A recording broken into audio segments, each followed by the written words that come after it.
Hello everyone. ये video में मैं द भारतीय साक्ष्य अधिनियम 2023 का सेक्शन 22 पार्ट 2 दूसरा वीडियो डिस्कस करने वाला हूँ। ये वीडियो में मैं काइंड्स ऑफ कन्फेशन और क्लासिफिकेशन ऑफ कन्फेशन को डिस्कस करने वाला हूँ। काइंड्स ऑफ कन्फेशन में first type of confession is judicial extra judicial confession. A judicial confession has been defined to mean a plea of guilty on arrangement before a tribunal if made freely by a person in a fit state of mind. Judicial confessions are those which are made before a magistrate or the court in the course of judicial proceedings. The provision of section 183 of BNSS regulate the judicial confessions. An accused may, before the trial begins, confess the guilt before some magistrate who may record it in accordance with the provision of section 183 of BNSS. At the committal proceedings before the magistrate or at the trial before session judge, the accused may confess his guilt. अब देखो, सबसे पहला type of confession है judicial confession. Judicial confession नाम ही बोल रहा है कि जज के सामने, जुडिशियल प्रोसेस के सामने अगर कोई भी आप कन्फेस कर रहे हो तो वो एडमिट किया जाएगा. अब देखो, ये भी बेस्ट एविडेंस है. क्यों? क्योंकि यहाँ पे कोर्ट में ही आप मैजिस्ट्रेट के सामने या जज के सामने कन्फेस कर रहे हो तो वहां पे वो एडमिट तुरंत ही कर लिया जाएगा. बट यहाँ पे कोर्ट दो चीजें देखेंगी. एक तो उसका स्टेट ऑफ माइंड क्या है, मतलब क्या यहाँ पे कोerशन, थ्रेट का इन्वॉल्वमेंट है कि नहीं, और दूसरा जो भी कन्फेशन उसने दिया हुआ है वो वॉलेंटरी होना चाहिए. तो यहाँ पे जो भी कन्फेशन वो कोर्ट में दे रहा है वो एडमिट हो जाएगा if it is given freely and voluntarily. Section 183 of BNSS, that is the new CrPC, वो क्या कहता है कि how the magistrate admits the confession.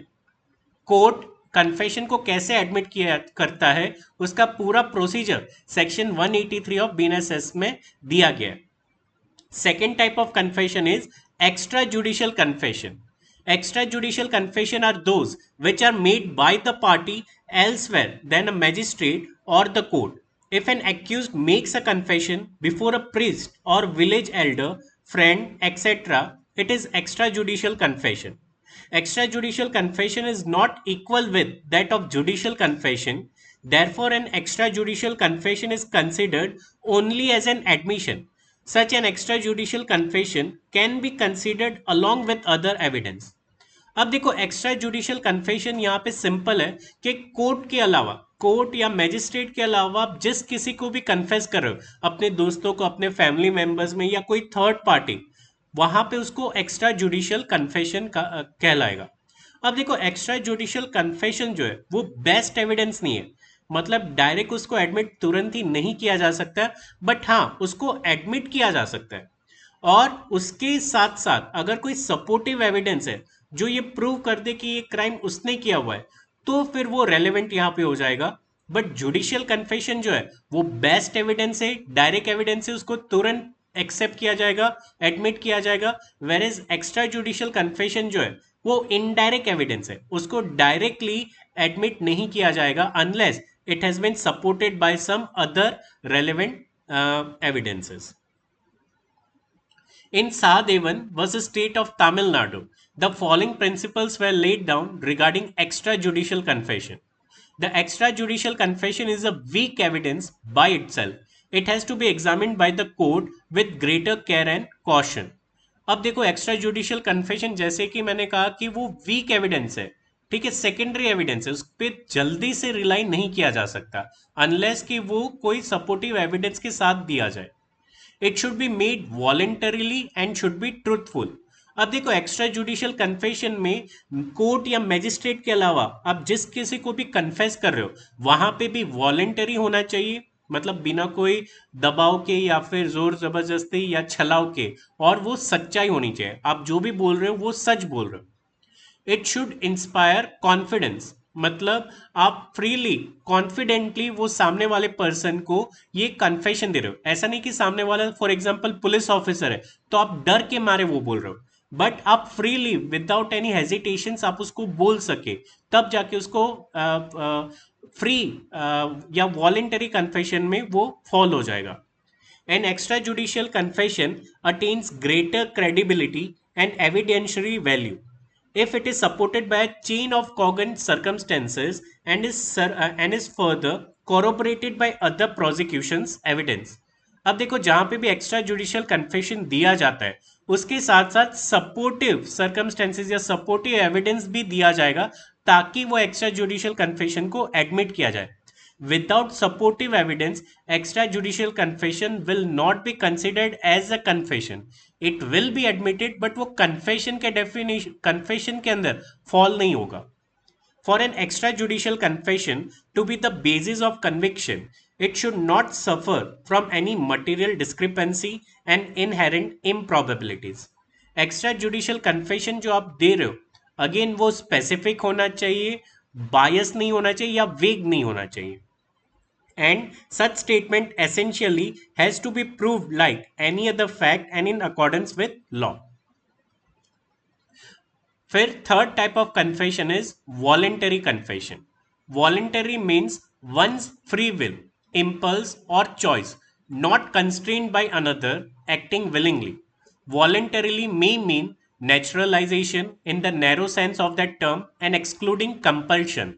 Voluntary confession means giving statement as the result of the free exercise of the will but not something done under a legal duty. Voluntary confession means a statement made of the free will and accord of accused without coercion, whether from fear of any other threat of harm, promise or inducement, or any hope of reward. Confession are admissible when they are made voluntarily. तो previous video में भी हमने ये देखा था, it is one of the essentials of confession that it is made voluntarily, अपने आप बिना कोई फोर्स के, थ्रेट के, प्रॉमिस, फॉल्स प्रॉमिस के अगर कोई आदमी कन्फेस कर रहा है तो उसको एडमिट किया जाएगा. तो जहां पे कोर्शन, थ्रेट, इंड्यूसमेंट या फिर फॉल्स प्रॉमिस इन्वॉल्व नहीं है और अगर वो पर्सन कोई भी कन्फेशन दे रहा है तो उसको तुरंत ही एडमिट किया जाएगा. So voluntary confession is admitted in the court. While recording the voluntary confession, the competent magistrate should warn the accused that he need not make the confession and that if he made it, it will be used as evidence against him at the trial and that he will not be taken as an approved. After warning the accused, he must give him time to think over the matter and then only record the confession. अब देखो ये भी procedural है.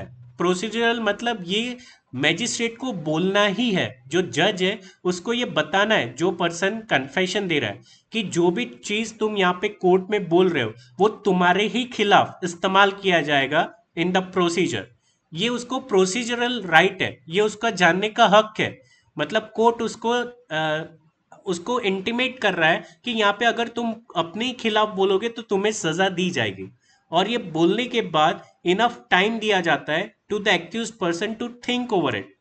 और फिर भी अगर वो वॉलेंटरी बोल रहा है तो वहां पे it will be taken as an admission and it will be use against such accused person. Voluntary confession means that the statement has not been made in consequence of some promise of advance or some threat of a temporal character held out or made by a person in authority and relating to the charge in the sense that it implies that the accused position in the contemplated proceedings will or may be better or worse according to whether or not the statement is made. अब देखो voluntary का मतलब ये नहीं है कि उसको promise किया गया था या फिर कोई थ्रेट दिया गया था इसलिए वो दे रहा है, या फिर टेम्पररी नेचर का कैरेक्टर को उसको वहाँ पे उसको एनकरेज किया गया था कि तुम्हारा कैरेक्टर अच्छा है टेम्पररीली या फिर फॉल्सली, और जिसके वजह से उसने वो कन्फेस किया हुआ है. या फिर वहाँ पे जो पर्सन ऑथोरिटी में था उसने उससे वो जानबूझ के या फिर डरा धमका के या फिर फॉल्स प्रॉमिस से उससे वो निकाला हुआ है. या फिर एक्यूज्ड ऐसे पोजीशन में था जिससे कि उसको ऐसा समझाने में आया था कि या फिर ये चीज न बोलने से उसका केस और भी बिगड़ सकता है, और अगर बोल दिया तो उसका केस ज्यादा बेनिफिट होगा वो पर्सन के लिए. तो अगर इन सारे फैक्ट्स पे अगर वो वॉलेंटरी कन्फेस कर रहा है तो वो वॉलेंटरी कन्फेशन के डेफिनेशन में नहीं फॉल होगा और वो एडमिट भी नहीं किया जाएगा। Next is involuntary or non-voluntary confession. The presumption is that a confession made out of court by an accused person is involuntary and such confession is inadmissible. If the making of the confession appears to the court to have been caused by any inducement, threat, or promise having reference to the charge against the accused person, proceedings from a person in authority, and the sufficient, in opinion of the court, to give the accused person grounds which would appear to him reasonable for supporting that by making it he would gain any advantage or avoid any evil of a temporal nature in reference to the proceedings against him, it will be an involuntary confession and not be relevant, and it cannot be proved against the person making the confession. Involuntary confession is one which made by a person either by fear or prejudice or hope of advantage, excited or held out by a person in authority or by operation. अब देखो in short ये पूरे paragraph का मतलब क्या है। अगर किसी भी पर्सन को डरा धमका के या फिर उसको मैनुपुलेट करके या फिर फॉल्स प्रॉमिस करके कि अगर तुमने कन्फेस कर लिया तो तुम्हारी सजा कम हो जाएगी, अगर ये फॉल्स प्रॉमिस देने पे या फिर डरा धमका के या फिर मैनुपुलेट करके उससे कोई कन्फेशन निकाला जा रहा है तो वहां पे वो कन्फेशन इनवॉलेंटरी या नॉन वॉलेंटरी हो जाएगा। और याद रखिएगा इनवॉलेंटरी और non voluntary confession is not a confession and it will not be added और it will not be admitted in the court. तो इनवॉलेंटरी कन्फेशन अगर कोई थ्रेट, कोएर्शन, मैनिपुलेशन या फॉल्स प्रॉमिस पे दिया गया है और वो वहां पे कुछ बोल रहा है, so that will not be admitted in the court. Irrelevant confession. When confessions are not admissible, confessions which are not voluntarily are irrelevant in criminal proceedings. The words voluntary is used in contrast to inducement, threat, or promise, and not in the sense of willingly. Section 22 lays down the provisions about when confessions are irrelevant or not admissible. The problem of non admissibility of confession caused by any inducement or confession caused by inducement, threat or promise when irrelevant in criminal proceeding. अब देखो हम लोग यहाँ पे irrelevant confession की बात करें कि confession कब admit नहीं किया जाएगा। तो अगर कोई भी confession में inducement, threat या promise involved है तो वहां पे वो confession not admissible हो जाएगा। हमने स्टार्टिंग में ही देखा था कि अगर कोई कन्फेशन दिया जा रहा है विदाउट एनी इंड्यूसमेंट, थ्रेट और promise, it will be admitted in the court. तो कोई भी कन्फेशन में जहां पे इंड्यूसमेंट, थ्रेट या प्रॉमिस इन्वॉल्व है तो वो इररेलेवेंट हो जाएगा and it will not be admitted in the court. Confession, a confession is a species of admission. हमने कहा था कि confession is a part of admission और a part of admission which is a statement oral or documentary which enables the court to draw an inference as to any fact in issue or relevant fact. Every confession must necessarily be an admission, but every admission does not necessarily amounts to confession. अब देखो confession is a part of admission और previous video में मैंने ये भी कहा था admission broader concept है, कन्फेशन नैरो कॉन्सेप्ट है। अब देखो हर एक कन्फेशन एडमिशन हो सकता है बट हर एक एडमिशन कन्फेशन नहीं हो सकता। ये बहुत ही इंपॉर्टेंट है और बहुत ही रेलेवेंट भी है। हर जो कन्फेशन अगर विदाउट एनी इंड्यूसमेंट थ्रेट दिया गया है उसको कन्फेशन में एडमिट किया जा सकता है, बट अगर कोई कन्फेशन जिसमें इंड्यूसमेंट या फिर थ्रेट इन्वॉल्व है वो एडमिट किया जाएगा बट वो कन्फेशन नहीं है। या फिर कोई पर्टिकुलर कन्फेशन जैसे कि एक्स्ट्रा जुडिशियल कन्फेशन है वो एडमिट किया जाएगा बट वो कन्फेशन के डेफिनेशन में फॉल नहीं होगा या उसके जो क्राइटेरिया थे उसमें फॉल नहीं होगा। तो एक्स्ट्रा जुडिशियल कन्फेशन है वो एडमिशन तो है but it is not a confession. A confession is an admission made at any time by a person charged with a crime, stating or suggesting the inference that he committed that crime. अब देखो confession का कोई time period नहीं है। शुरू में ही बताना है या फिर प्रोसीजर के एंड में बताना है या मिड प्रोसीजर में। आप कभी भी ट्रायल जब से स्टार्ट हुआ है, स्टार्ट होने से पहले, स्टार्ट होने पे, बीच में या ऑर्डर देने पे आप कभी भी कन्फेशन दे सकते हैं। Accused person. The words accused person in section 22 means the person against whom evidence is sought to lead in a criminal proceeding. The expression accused person does not mean that person making the confession should be accused at the time of making the confession. It is sufficient if at the time of the confession criminal proceedings were in contempt. It does not predicate a formal accusation against him at the time of making the statement sought to be proved as a conditions of its applicability. Accused person कौन है? Section 22 के according जिसके against कोई case file किया गया, ठीक है, जिसके अगेंस्ट कंप्लेन किया गया, वो व्यक्ति को एक्यूज पर्सन कहा जाएगा। आज ए बी पे आरोप लगा रहा है कि उसने चोरी की, तो यहाँ पे बी जो है वो एक्यूज पर्सन यहाँ पे है। अब देखो, पर्सन इन ऑथोरिटी मतलब किसके सामने कन्फेशन एडमिसिबल है। It is not that a confession made on account of the threat given by any person would render it invalid, but the threat must proceed from a person in authority. मतलब यहाँ पे confession की बात करें, judicial confession.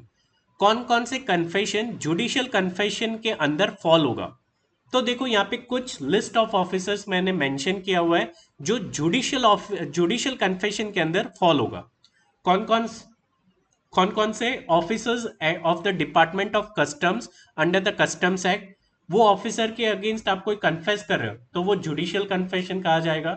Chief secretary of the state government, assistant sales tax officer under the Odisha sales tax act, excise officer, village जिलेदार और पटेल, पंचायत और village magistrate और सरपंच। अब देखो, ये कई बार एमसीक्यू में पूछा गया, सरपंच के सामने भी अगर कोई कन्फेस आप कर रहे हो वो जुडिशियल कन्फेशन कहलाएगा।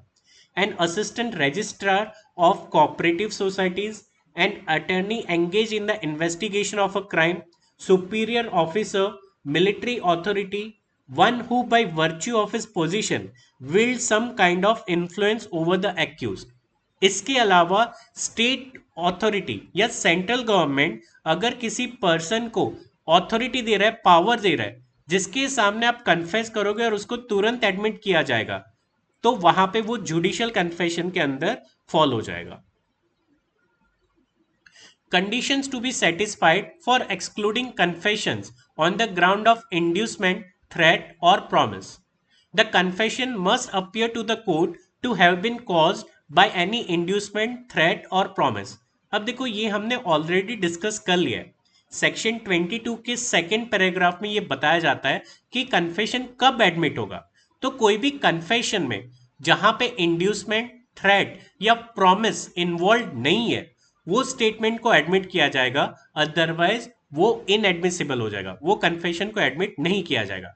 तो जहां पे भी confession voluntarily and without inducement, threat या प्रॉमिस किया जाता है, उसको एडमिट किया जाएगा, अदरवाइज वो एडमिट नहीं होगा। According to section 22, a confession by an accused is irrelevant if it is caused by inducement, threat or promise. The terms of inducement involves a threat of prosecution if the guilt is not confessed and a promise of forgiveness if it is not so done. An inducement may be expressed or implied. It need not be made to the accused directly from the person in authority. The confession must not be obtained by any sort of threat or violence or by any promise, either direct or indirect, expressed or implied. If threat or promise from persons in authority is used in getting a confession, it will not be taken into evidence। वही चीज कह रहा है, आज CID में दया थप्पड़ मार के कन्फेशन निकाल रहा है, तो वहां पे वो थ्रेट या इंड्यूसमेंट इन्वॉल्वमेंट है, तो उसको कन्फेशन नहीं गिना जाएगा। बट जहां पे वो एक्यूज पर्सन सामने से कोई कन्फेस करे without any threat, use of force, inducement और प्रॉमिस, तो उसको एडमिट किया जा सकता है, otherwise not. The inducement must have reference to the charge against the accused person. The inducement must have reference to the charge against the accused person, that is the charge of offense in the criminal courts, and inferencing the mind of the accused with respect to the escape from the charge. The inducement must have reference to escape from the charge, a confession made by an accused on the faith of a promise made by the police officer making the inquiry that he would be let off if he made a disclosure is not admissible.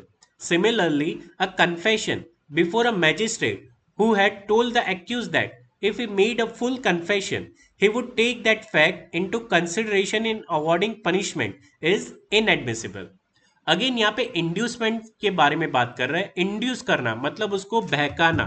आज अगर police officer जो in charge है वो case का, या फिर वो magistrate या जज जो इंचार्ज है वो पर्टिकुलर केस का, अगर वो एक्यूज पर्सन को ये कह रहा है कि अगर तुम कन्फेस कर लेते हो तो तुम्हारी सजा कम कर दी जाएगी, या फिर अगर जज कहता है कि अगर तुम एडमिट कर लेते हो, कन्फेस कर लेते हो तो मैं तुम्हारी सजा कम कर दूंगा, तो यहाँ पे पुलिस ऑफिसर या कोर्ट या मैजिस्ट्रेट ये ऐसे वर्ड्स यूज करता है जिससे कि वो एक्यूज पर्सन बहकावे में आ जाता है कि अगर मैं सच बोल लूंगा या फिर अगर ये चीज मैं बोलूंगा तो मुझे सजा कम हो जाएगी, और ये सुनने के बाद अगर वो कन्फेस कर रहा है तो वो इनएडमिसिबल है.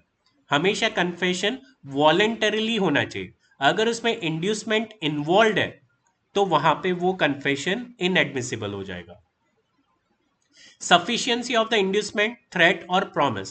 The inducement, threat or promise must be sufficient in the opinion of the court, a reasonable belief in the mind of the accused that by making it he would gain an advantage or avoid an evil of a temporal nature. Consequently, the mentality of the accused has to be judged and not that of the person in authority. That being the case, not only the actual words but words followed by acts on the part of the person in authority will have to be taken into account.